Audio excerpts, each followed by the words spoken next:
And it's like that happens in the theater. I like look to my left and my right. I'm like, what is I mean, happening? I mean, it's What? truly one of the most like manipulative tactics I've seen to try and get an audience feeling any modicum of fear, but it does the Yeah. exact opposite. Hello, everyone, and welcome back to Vanguard Productions. Michael here with Donovan, as per usual. I should go this way. Excuse me. There we go.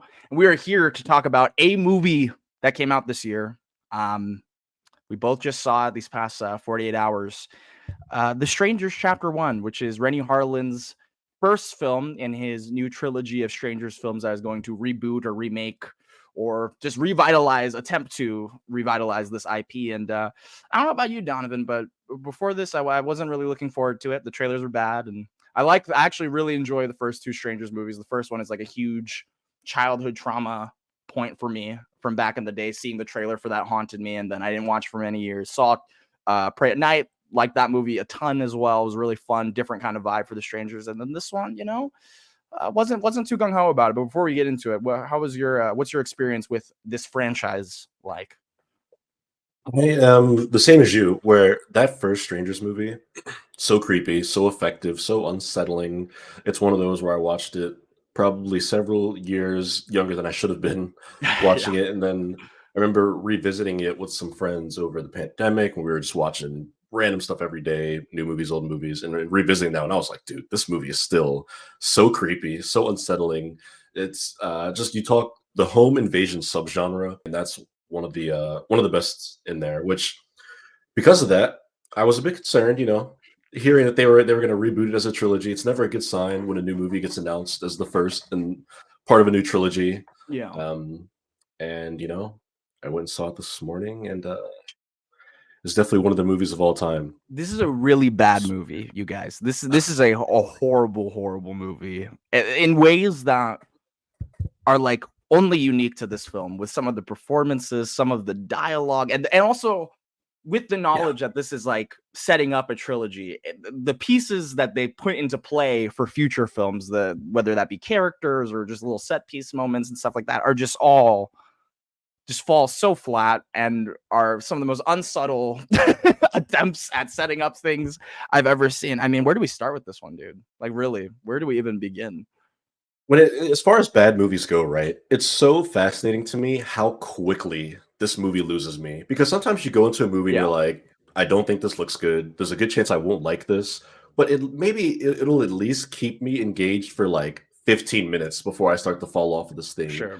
And The Strangers Chapter 1 just opens up with this 15, bizarre literally 5, 10 seconds into this movie. yeah, like right after studio logos, we're getting bizarre statistics about how frequent brutal crimes happen in America according to the FBI, which is like a weird but I guess generic thing to put in front of your horror film. And then they double down on it when they're like they give you the numbers, I don't remember the exact figures, but they're like that's 7 since you started watching this film.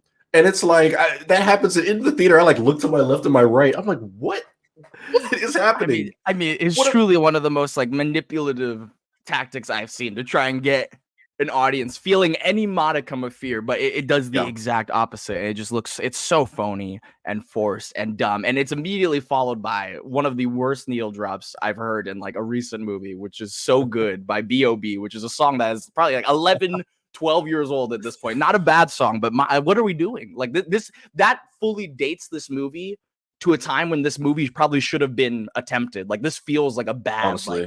2010 remake attempt of The Strangers, and a lot of it Look, is kind of just like a bad remake, dude. It's wild. I had this thought like 40 minutes in. This feels like a movie that would have aired on the Lifetime channel in like 2011. And it would have been a perfectly fine Lifetime thriller.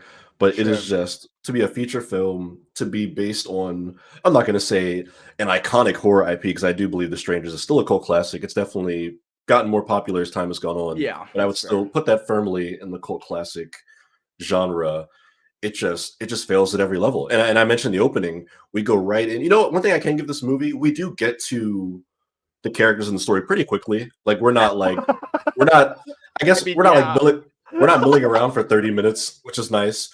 There's an opening kill that's there for I God mean, knows what I reason. literally I forgot about that until you just brought that up. So the first minute of the movie actually is that opening kill. I You mean, know should we what? just spoil this thing? I mean, it's so hard to talk about what's wrong with this movie without really just like fully lambasting it. You know what I mean? We can do that. I guess my non-spoiler thoughts, and then we Yeah, can go into non-spoiler it, thoughts first. Yeah. would be that The Strangers Chapter 1 is hardly scary. The dialogue is cringy, I guess you would say, at best. At worst, it's like robots speaking to each other through like Chat GPT or something. Um, a lot of cheap jump scares, nothing striking visually except for maybe 2 to 3 shots in the entire movie. And the one good thing I can say is that it's over pretty quickly. It's like an hour and a tight hour and a half runtime, Yeah. which I can appreciate. Yeah, my non-spoiler review of this movie is skip it. Ideally, if you can't skip it and for some reason you're going to go watch it, just know that this is really bad. I was never bored watching it because, like Donovan just said, there are a lot of very funny dialogue exchanges, very just funny character motivations and decisions constantly, even outside of the horror element of the film. Um, just two of the worst leading characters in any movie, maybe in any movie. I don't know. In any movie, maybe of all time. Truly, there's just egregious decisions, egregious conversations, and I think they really just missed the point of what made that original film so effective. Was the fact that they were a strained couple and they were going through something when this movie started, and this horrific, just like truly unexplainable tragic event happens to them, and they're kind of forced to, you know, rebuild their bond and trust through this experience. Whereas this couple is madly in love from moment one and just continue to be dumb and in love the entire movie. And I mean, the biggest positive I can say, other than it being short, is the fact that these next two movies could not get much worse than this. I think the room for improvement is definitely there, and they'll probably be, I mean, at least one of them will probably be better than this, I would hope. I mean, my God. It's insane that this is the first of 3 movies. Like I know that we knew that before we saw it, but my God, I can't believe this is the first of 3 movies. Yeah. And you're right about the couple because our main characters here, who I should name, Maya and Ryan, played by Madeline Petch and Freud Gutierrez, respectively. Man. They're like lovebirds, right? They're 5 years into their relationship, but they're still very much in like the honeymoon phase for whatever reason. They're all over each other. Yeah, that's also that is also so weird too. PDA, the whole nine. And the movie clearly wants you to care about them and feel bad for them when things go bad, but it just does nothing to actually get that across. If anything, you kind of dislike them because they're kind of annoying. They are for a good stretch of the movie. They're Yeah. very annoying until like the actual terror sets in. They're just so Yes. frustrating. Yes, the way they interact with the townspeople in Venus, whose name of this small town that they arrive in, they're kind of rude. They are kind of annoying the way they request things or speak with people. I think that the boyfriend specifically, Ryan, is obnoxious to an extreme degree. I mean, dude, like the thing. Can we just talk about Ryan? Can we just take a few minutes just to dissect Ryan? Because I think this movie could be totally forgettable bad, but it becomes unforgettably awful due to a large part due to Ryan's whole everything going on. He has asthma, his girlfriend's a vegetarian, he's going through things. That's his whole character though. That's it. That's it. Yeah. He has asthma and he likes his girlfriend a lot, but he won't marry her for some reason. That's it. She wants to get married now after she told him she didn't before. That's it. Yeah. That's her character. And that's the whole thing. And Ryan, man, buddy, Ryan.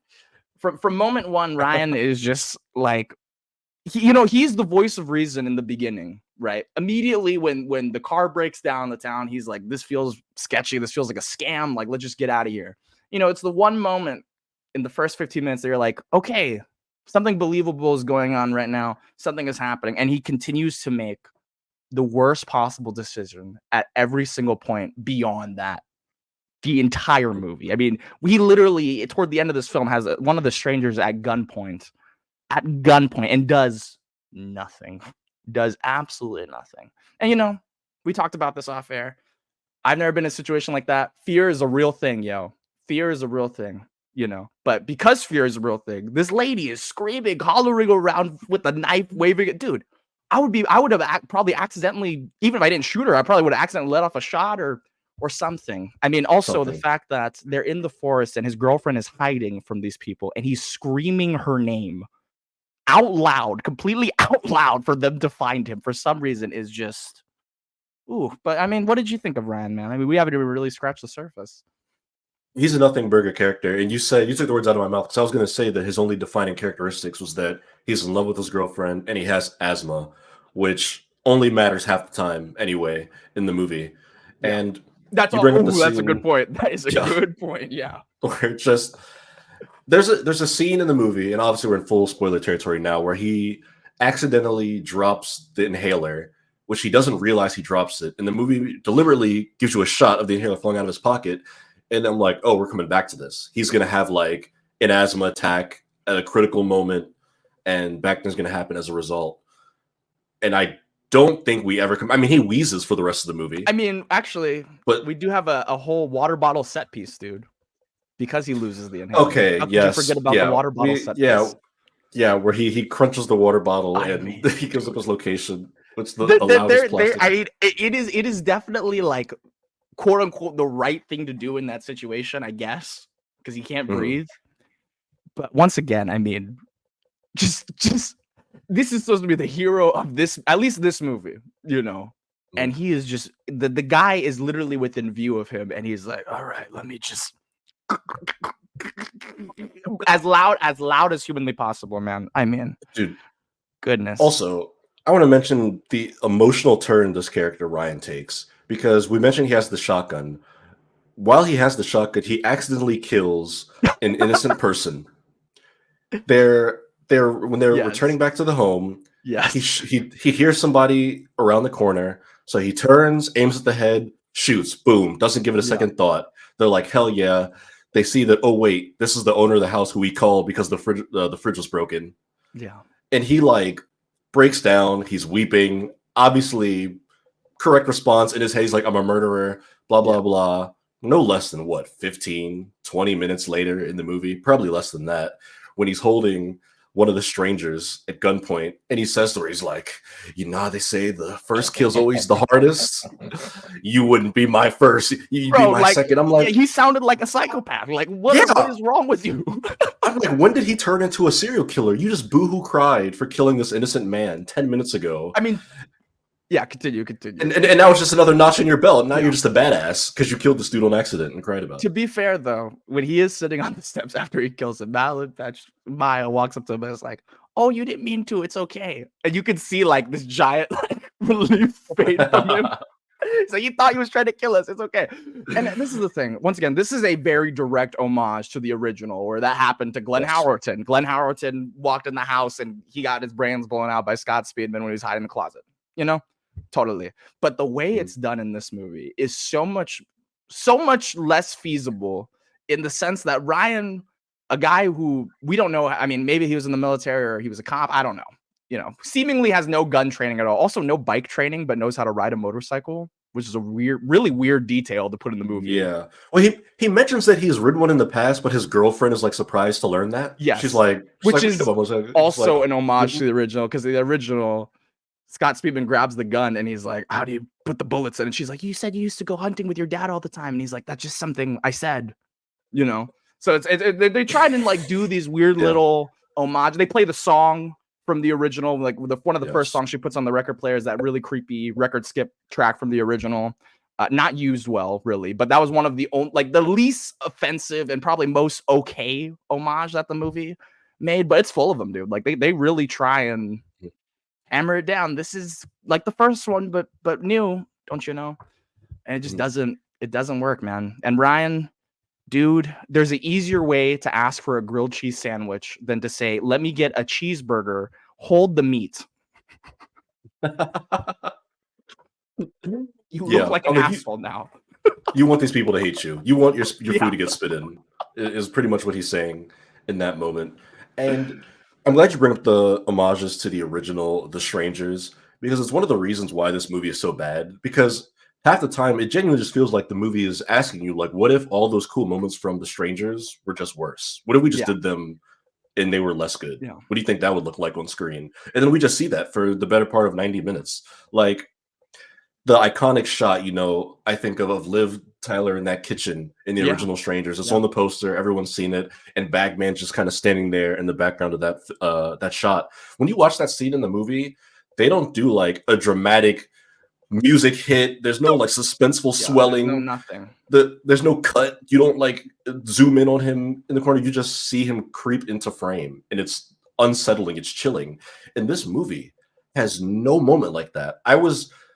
Despite not liking this movie at any point in watching it, I was like, they'll at least play with that idea. They'll have that shot. There'll be a moment where Madeline Petch is like leading around the corner and we'll see someone eke into frame and it'll be unsettling. They don't do it. Every time somebody pops up, there's a hard music hit, it's a jump scare, or they zoom in or cut to their face. It's like a direct, deliberate thing. Even when she's getting the knock on her door, it's in the trailer, and you see the shadow fully eclipse the camera as the music hits. That whole shadow effect is terrible too. What the hell is that, dude? When she looks through the keyhole and it's just like literally like if you've seen Under the Skin, like literally like that black like alien silhouette, bro.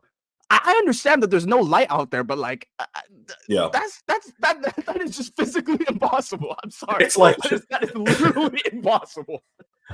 It's like the lighting from the inside of the home just stops at the door. Like there's just a magical screen. You can see the bike and everything beyond that, and the steps and everything, but not the person. I mean, once again, one of the many little things wrong with this movie. Another, what you just mentioned though, this movie lacks all of those like little creepy scenes that The Strangers 1 and 2 have, and they almost had one with the one scene where she's playing the piano.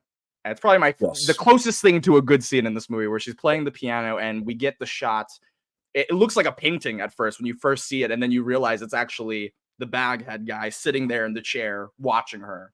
And I was like, okay, because that was really the beginning of like the home invasion angle of the movie. So I was like, okay, maybe, the dialogue's bad, but we can get better from here. I mean, within 15 seconds, when they showed the reverse of that shot, and he's gone. And then she goes into the shower, and then all of a sudden he walks up, boom, walks away. And then, I mean, the final blow is when she went down the stairs. She's like, the power is off. And she turned, and the lady's just standing. What are we doing, man? What is this, dude? I mean, that one was actually hilarious. That last one with the woman was actually hilarious. It is genuinely laughable how unscary those sequences are, and how scary they think they are, and the way they're presented, and they're just not. I think where you mentioned that her playing the piano is one of like the closest thing to a good scene in this movie. I think for me, another one, and I don't even know how you feel about the scene, is when they're in the little crawl space under the house. I thought as far as suspense goes, like the hand through the nail. Yeah, I thought that was okay. It was very like, it was very like A Quiet Place, kind of like, oh my god, immense pain, can't scream, gotta be quiet. I thought that Madeline Petch did some very good like in excruciating pain acting in that moment. I thought that was fine. I don't remember when she has to like hit the peak of emotion, like the absolute peak of like blubbering, crying. She's fine in this movie. Also, this movie is not their fault. I know we just bagged on Ryan. I'm not gonna blame Froy. It's not the best performance, but like, dude, this is like a deeply flawed movie beyond that, from behind the camera, man. Like, my goodness. I'm trying to think of, I mean, I don't want to leave anything out. There's so many just great little nuggets of truth and beauty in this film. And when he breaks into his own car is also so good. And he's like, it's me, it's Ryan. I just love my inhaler in here. This guy's like, you should have called first. And he's like, you're kind of, as an audience, where you're kind of like, I mean, he should have just called first. Definitely. Yeah. Right. Also, another scene that the movie uses for a completely needless jump scare, where it's just like, again, complete antithesis of The Strangers and what makes that first movie so scary, where again, you're just like, dum, and the guy's standing next to the car. Like, God, how many times are we going to do this? I mean, the thing is, too, is that, you and I have seen a lot of horror movies, especially growing up in the past 15-ish years, and that being our teenage and youth years. We've seen a lot of bad horror movies. And, I've seen a lot of bad jump scare fest horror movies. And this is the thing with this movie. I jump at everything. I jump at everything, man. You could pick the worst horror movie. If it has a jump scare in it, I'll probably jump. This movie's jump scares are structured in such a way that you can't even get scared by them. Because, you know, when you watch a normal bad scary movie, you'll be like, what is that? And they'll wait like 5 seconds and boom! Right? Whereas this movie is like, oh, hey, what is boom? And then you're just like, what just happened? Yeah. They do that multiple times. And you're You're just right. sitting there like, was that really the moment for that right now?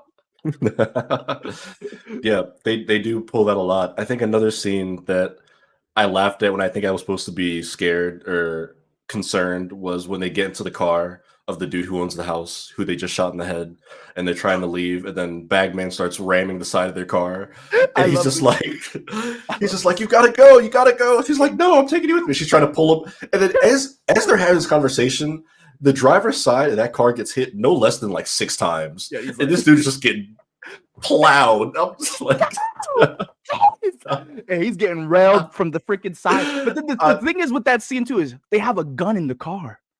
They do. They literally Of course. She could get out the car and walk to the other side and kill that guy if she wanted to, man. Well, I mean, of course, Michael, you know, once they finally do, once she leaves, Yeah. and Ryan goes to grab the gun, Immediately grabs the looks gun, down, of course, immediately Yeah. grabs the gun the second she's gone. Like, what the hell, man? aims it out the window.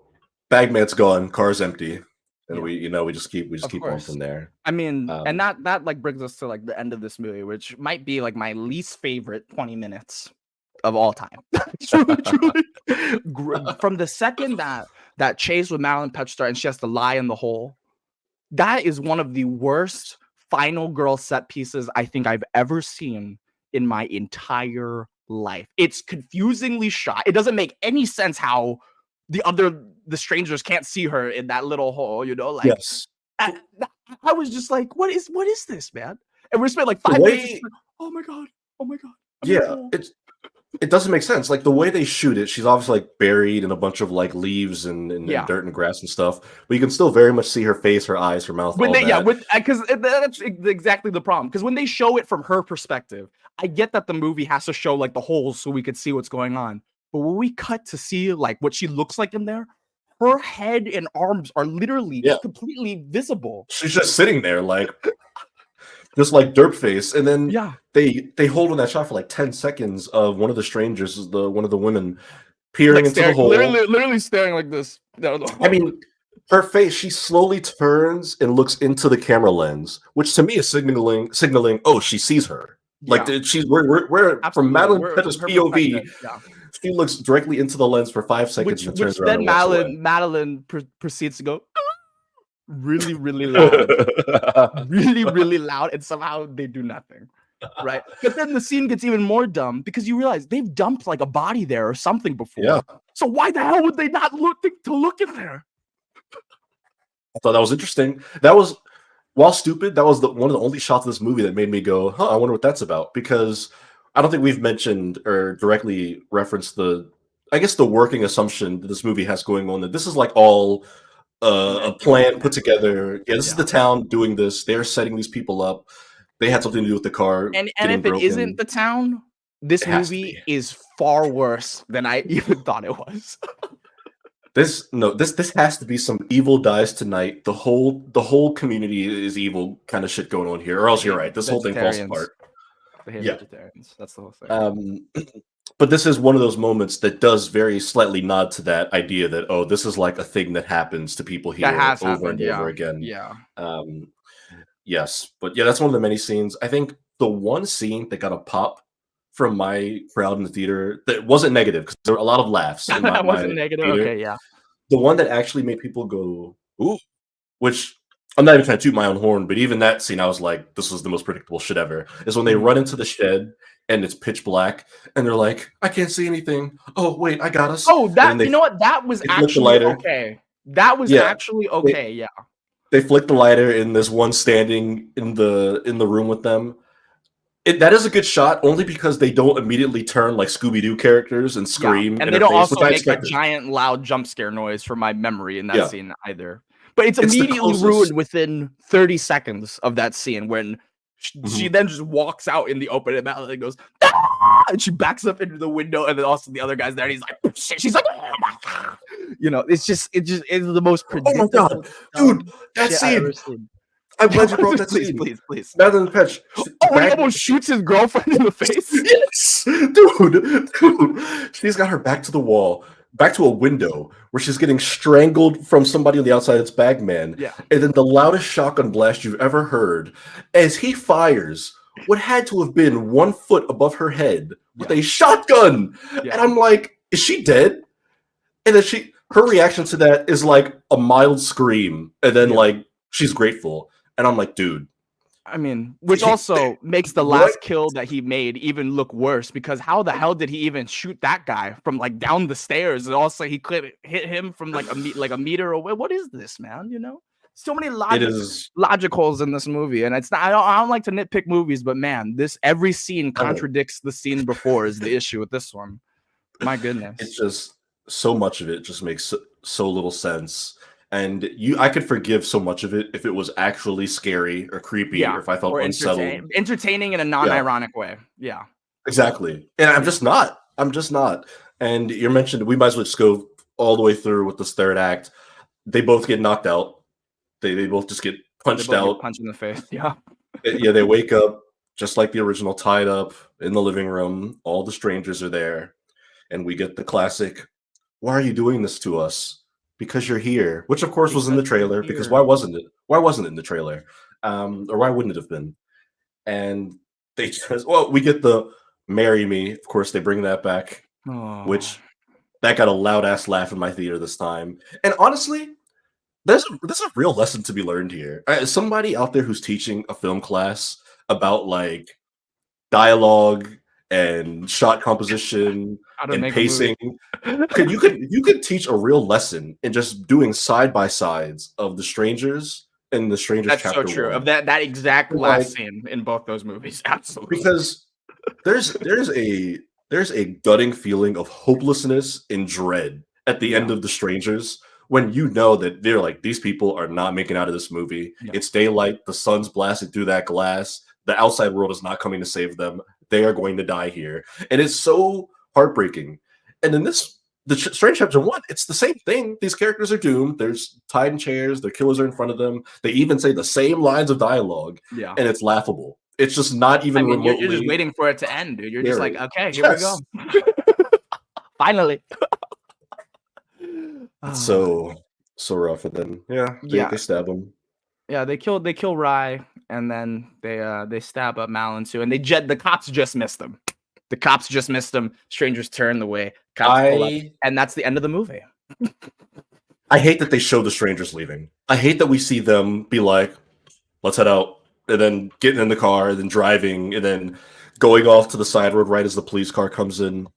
What? We don't need that. It's just so stupid. We just didn't need to see that. It makes It's just fundamentally a dumb movie. And then we get Malin in the hospital, and she's laying there, and it just says "to be continued," man. To be continued. And I mean, balls. Where do we go? The nerves. Where do we go from here, baby? That's honestly the reason why I don't think it could get much worse, because it's like whatever happens now, it has to be something different than a direct remake of the original. So like it has to be better, right? You'd imagine. That was my thinking. I was like, at the very worst, The Strangers Chapter 2 has to be something different and new. It probably will be awful. Oh, it'll be bad. It's somewhere in the realm of bad, it will be there. But better than this movie, I think. At the very least, it cannot borrow, I'll say respectfully, it cannot borrow or lift lines of dialogue or shots from the original movie. They will have to come up with new material. Does she just go back to the town? Is she going on her revenge tour? Will this just be like the action sequel to the horror movie trope? I don't know what is supposed to happen in The Strangers Rennie Chapter 2. Harlan, all I want to say is thank you for Mindhunters and Die Hard 2 and whatever they have on you, dude. It's okay. Just let them put it out, because this isn't worth it, my guy. This is arguably worse. This isn't worth it, Rennie. I love you, man. Don't do this. I mean, we've spent now 30 minutes talking about a movie that took an hour and a half of our time away. So closing thoughts on this one as we wrap up here? Yeah. Closing thoughts. I think this is a very bad movie. It's great to keep it all in perspective. I'm glad that we have so many good horror movies that have come out the last couple of years that I can see this and be like, okay, no, Absolutely. we still get the full spectrum here. Yeah. It's was certainly an experience. I did not like it at all, but I can't say I was bored. I'm not angry that I watched it. Yeah, that's getting a hot, smiling, stinky 3 out of 10, baby. What a fun one. I mean, it was like I said, we just said it was entertaining, but it was a fundamentally to its bones a bad movie. Like, I think in my top 3 worst movies of the year right now, Madam Web, Argyle, and this film. And I must say that Argyle is a far more competent film than this, which is a horrific Boy. thing to say. That movie was more annoying, but this might be like on the same level of incompetence, maybe even worse than Madam Web, despite my enjoyment of actually sitting in the theater and witnessing it. It is truly a sight to behold, abysmal. And when you see the to be continued sign, you'll just ask yourself how and why, which is Yeah. something that I don't often ask myself when I finish movies. So, at least there's that, guys. At least there's that. I couldn't have said it better myself. I'll be right there with you. 3-4 territory for me. Obviously, out of 10, definitely need to mention that. Yeah. But yeah, that was the Strangers Chapter 1. And hey, man, we'll be back to review Strangers Chapter 2 because apparently that's coming out this year. Like this fall, it's supposed to be landing. So if that we'll be right movie back here. comes out in October, I'll be so happy. I'll be so happy. We need a stinky one in the Halloween season. Give us something good. Oh, You yeah. know what though? At least we skipped tarot for this. We did. I have a feeling that Tara would have given this movie a run for its money. So Yeah, no kidding. So don't expect that on the channel, guys, but we do have more episodes of Movie Trade and the pod coming right at you. Maybe some little mini reviews too here and there if we get something worth talking about like this that is just so bad or so good that it just deserves that extra time. But with that being said, thank you guys for watching another video on Vanguard Productions, and we'll see you on the next one. Bye-bye.